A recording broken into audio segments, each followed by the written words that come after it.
Okay, we're going to go on to a review of Chapter 8. Now, there were some sections within Chapter 8 we didn't cover, but I had done some videos on them, so if it looks like something we could review, we'll review it anyway. Okay, so for number 1, they want us to consider the graph of this function. Remember, this is a quadratic equation. This is standard form, and this is function of our standard form. And if this equaled 0 over here, remember this could be a y, if our y is 0, we could use this for finding the zeros, which we've done in other sections. So here's the graph. They're sort of showing us, it says, state the number of real number solutions of this. Well, again, looking at this graph, the real number solutions are where the parabola crosses the x-axis. So how many do you see there? And the answer is 2. State whether the letter A, as we see it right there, is going to be a positive or negative value. Well, for this, we look at the shape of the parabola, and is it opening upwards or is it opening downwards? Well, this one is opening downwards. So, in order for that to happen, our A value is negative. If it were positive, it would open upwards. All right, now determine the maximum function of the value. Now the maximum is the highest point of our parabola, which is right there, and it's at 3. So the maximum is 3. Now we're looking for strategy to do these, and this is a quadratic equation. Does it look like it's going to factor? No. And they're not asking us to complete the square.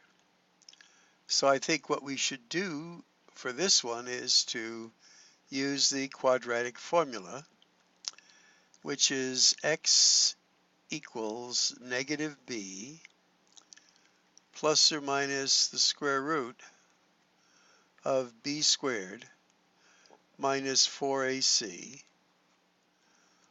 all over 2a.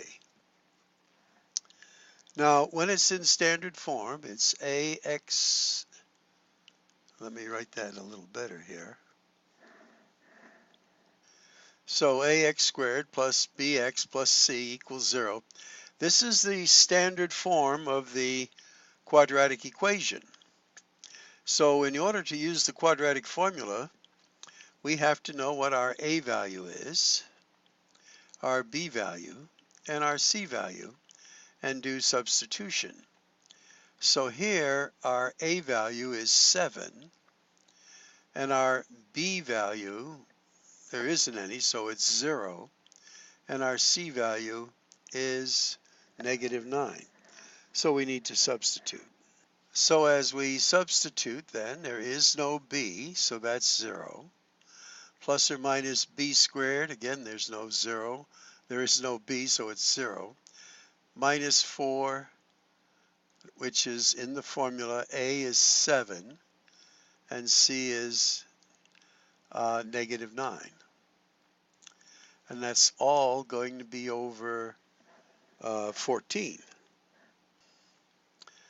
So I multiplied this and I get the square root of 252.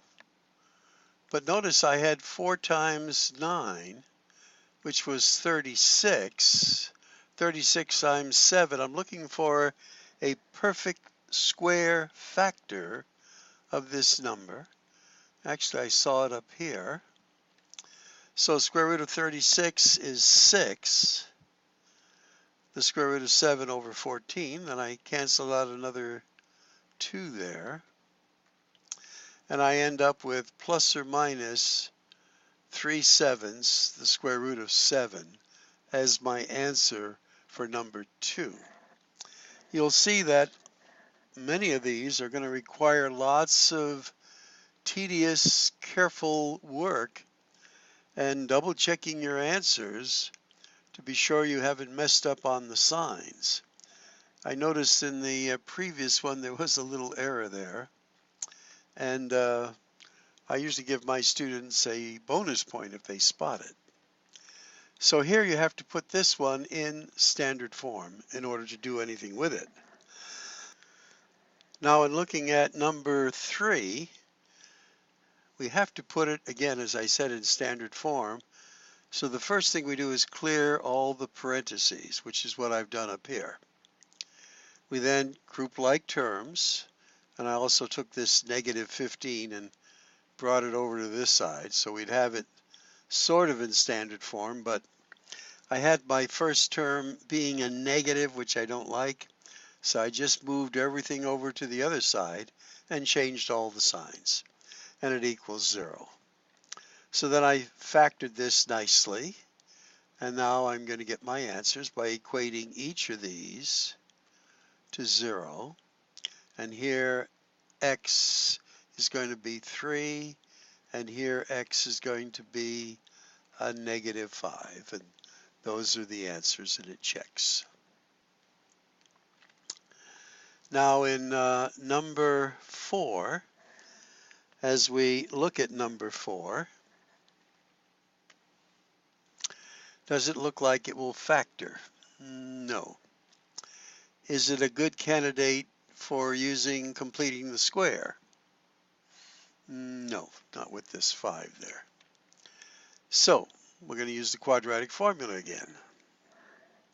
So again, our A is 1, our B is a positive 5, and our C is 7. So in the formula, it's negative B, so there's our negative 5, plus or minus 25, minus 4 times A times C. Well, this gives me a negative 28 here. Negative 28 plus 25 is a negative 3. So what will our answers be? Well, it's going to be a negative 5 over 2 for this part. So I can put that over 2 as well and just separate that a little bit. Because this is a complex number here, this is going to be I plus or minus I, the square root of 3 over 2. And remember, if we're writing this in truly a complex number form, it's going to be a negative 5/2 plus or minus the square root of 3. The I comes afterwards because our standard form is A plus BI. It's usually written this way because they don't want you to get that I under the radical sign. Okay, let's go on. Our strategy for number 5 now will be to put it in standard form. So x squared, going to transpose that, minus 2x minus 6 equals 0. Now, is number 5 factorable? And the answer is no. Now, this is a good candidate to solve by completing the square. So that's what I'll do. So the first thing we do is go x squared. Well, we're going to do that in a minute here. by taking the c term and moving it to the other side. So now we want to complete the square by taking half of our b term. Well, we bring our x down here, our negative sign. Half of our b term is 1. Squaring 1, that gives us our new c term. But to keep our equation balanced, we must add a c now to both sides. So if we factor this, it factors into this, and we have it equal now to 7. Now we use the technique of taking the square root of this side plus or minus the square root of that side, and we get x minus 1 equals plus or minus the square root of 7. We transpose the 1, the negative 1, it becomes a 1 on that side. So this is our answer. X equals 1 plus or minus the square root of 7 for number 5. And we did it by putting it in standard form and using the technique of completing the square. All right, let's take a look at number 6.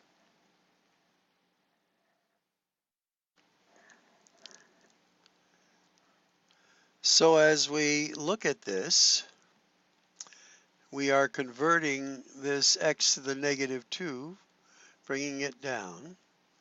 And now we want to multiply everything to get rid of our fraction, so to speak. Going to multiply everything by x squared. So here the x squares cancel out and we get 2. Here an x cancels out and we get 5x. And here nothing cancels out, so we get a negative 3x squared. Now what we have to do is put it in standard form. By the way, x squared times 0 is this. So I'm going to put the 0 over to this side, move my 3x squared over to this side, change signs.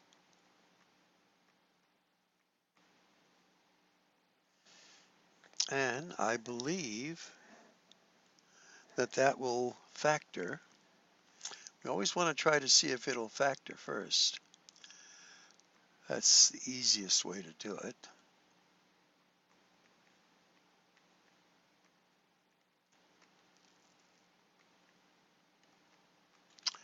Okay, so here x will equal to a negative 1/3, and then here x will equal to 2.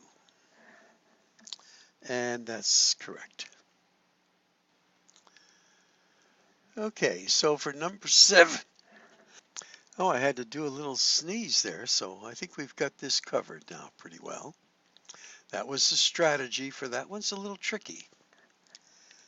All right, let's go on. Number 7, they want us to put a quadratic formula into our calculator and get some answers, but we're not featuring that, so I'm assuming your other teachers aren't doing that either, so we will pass that up. Let's move it up a little bit. Well, that's a lot there. We want to do number 8. So as we do number 8, they're saying here's a function, and in a sense they're saying y equals 0, so we just put the 0 right there. And we might try to see if that will factor.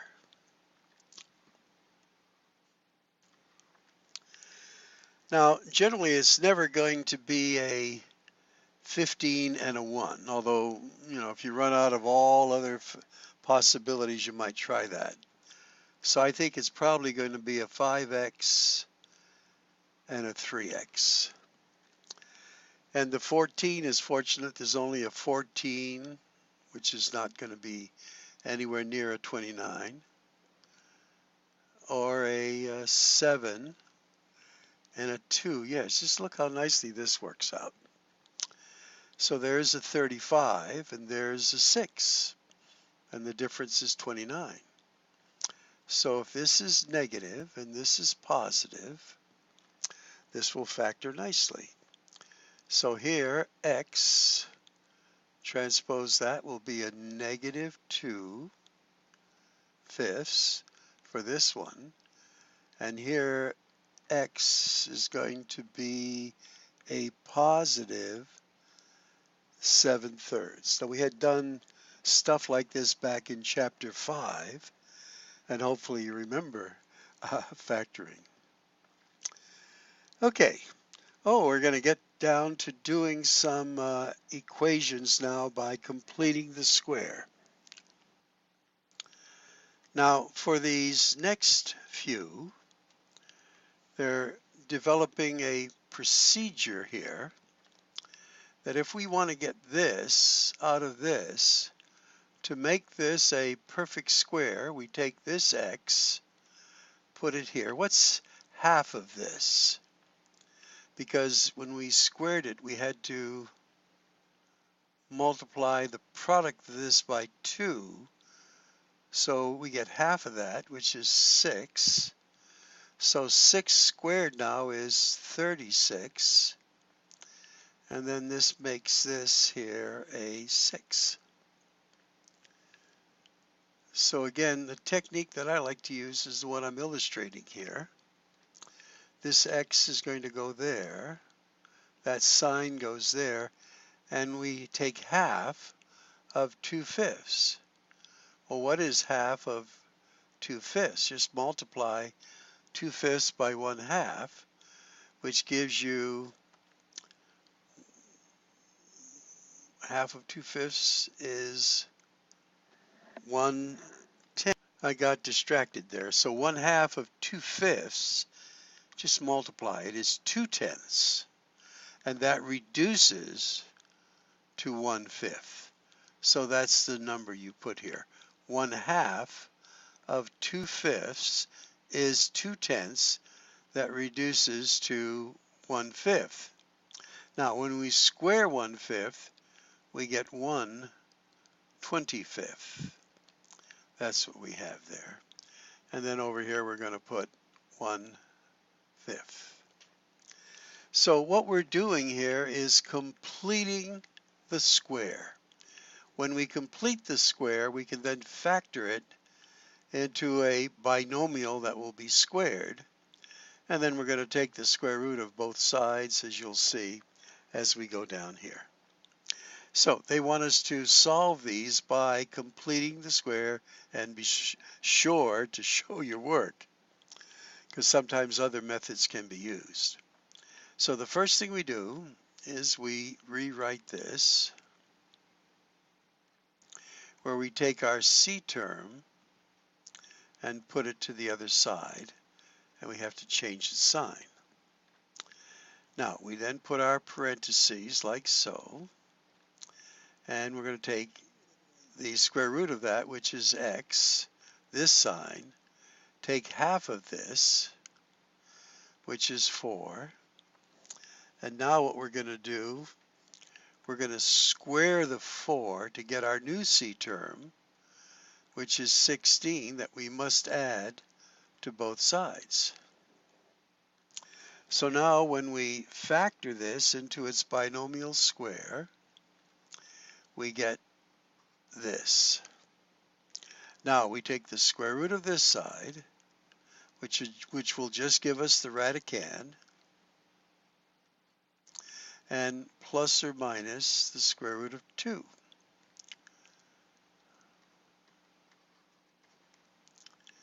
And now we take this term, transpose it. On this side it becomes a positive 4. And that's what x equals. Okay?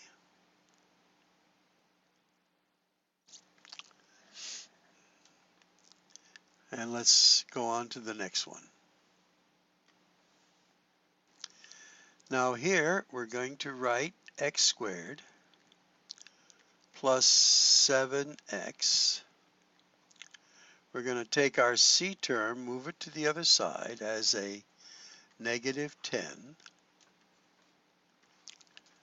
We're now going to take our x down here, our plus sign here, and half of 7 is just 7/2.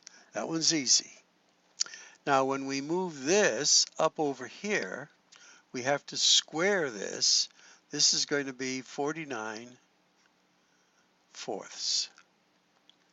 But we must add to this side 49/4 as well.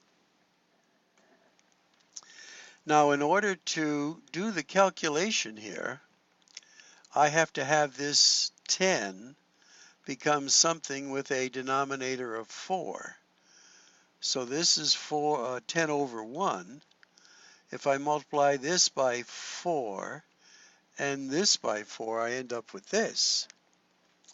So this then gives me this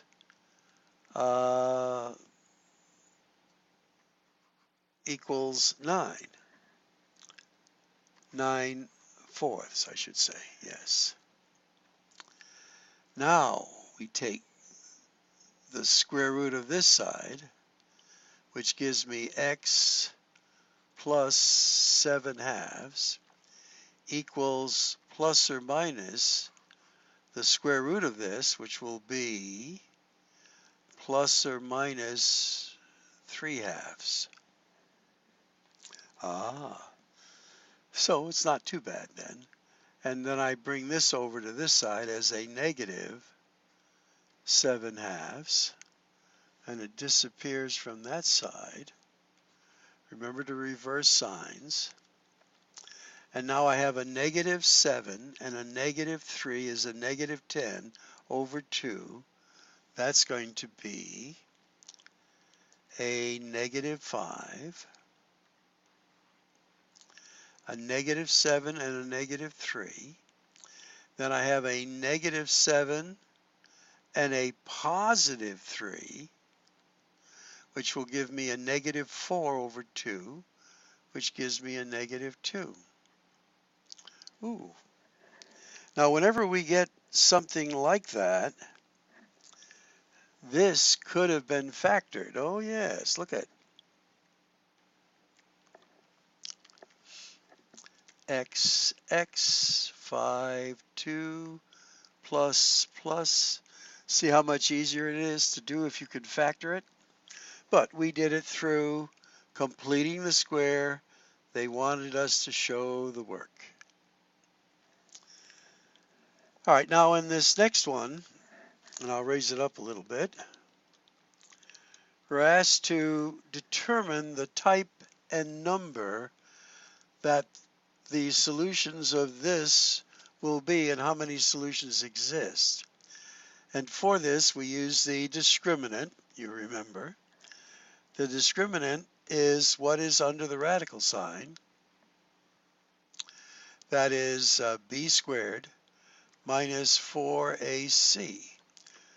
So out of this, our b squared is going to be 16 because there's our b. And then minus 4, a is 1, and c is going to be a 12. Now notice what is left under the radical sign. This is a negative 48. Will give me a negative 32. So these are going to be imaginary numbers. So for number 13, remember we're going to have a plus and minus this. We're going to get two complex solutions. Why? Because the discriminant was negative. If the discriminant was 0, we would only get one real number solution. And if the discriminant were positive, we get two real number solutions. But when our discriminant is negative, we get complex solutions. All right, number 14. Here they want us to write a quadratic equation having the solutions of this and this. Well, we did some like this before. Let me set it up for you.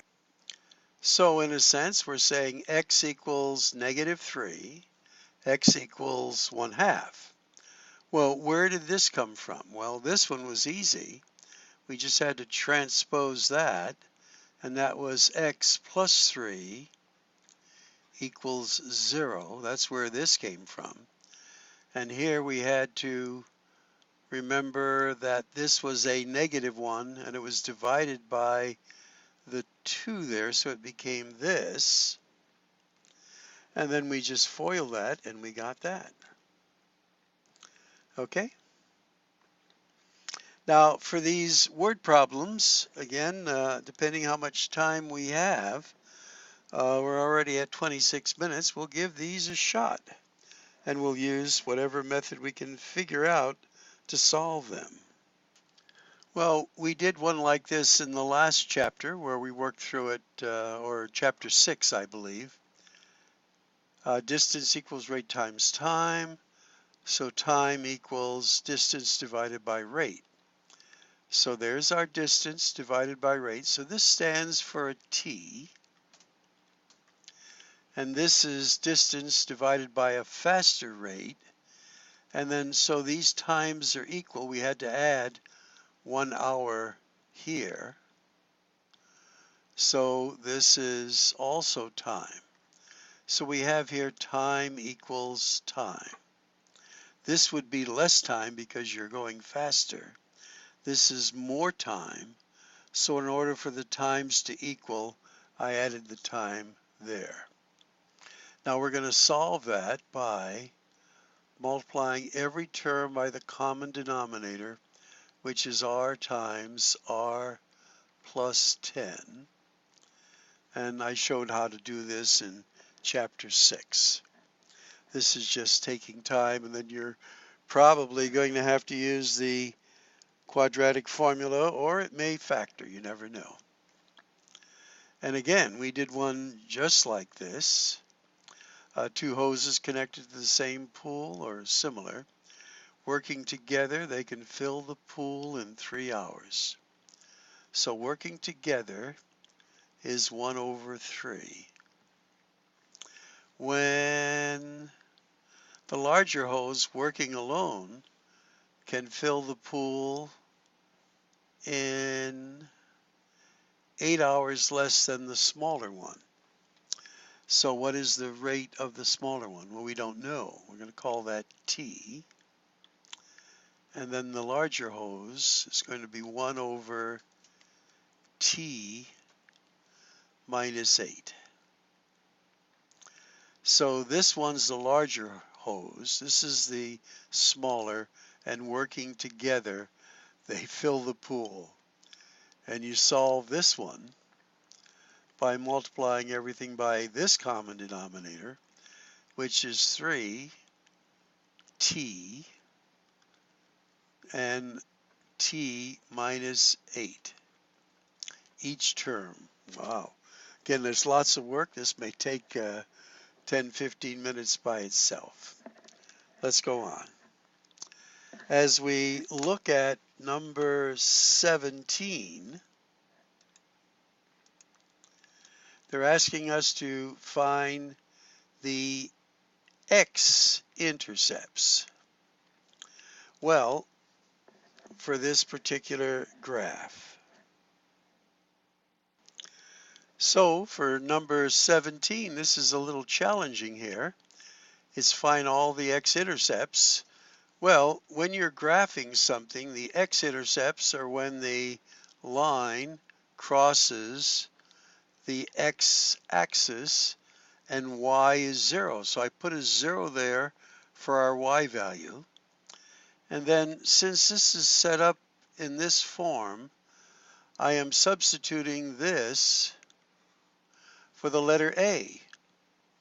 So this will be a squared minus 2a minus 3 equals 0. I then factored this, and then where the a is, I replaced it with what a is equal to, and then equaled each of these to 0. And this factors, and here the answer is x equals a negative 1. Here x will equal a, let's see, did I get my signs right here? A negative 1. I'm short one answer, I think. And it's going to equal a 3 here.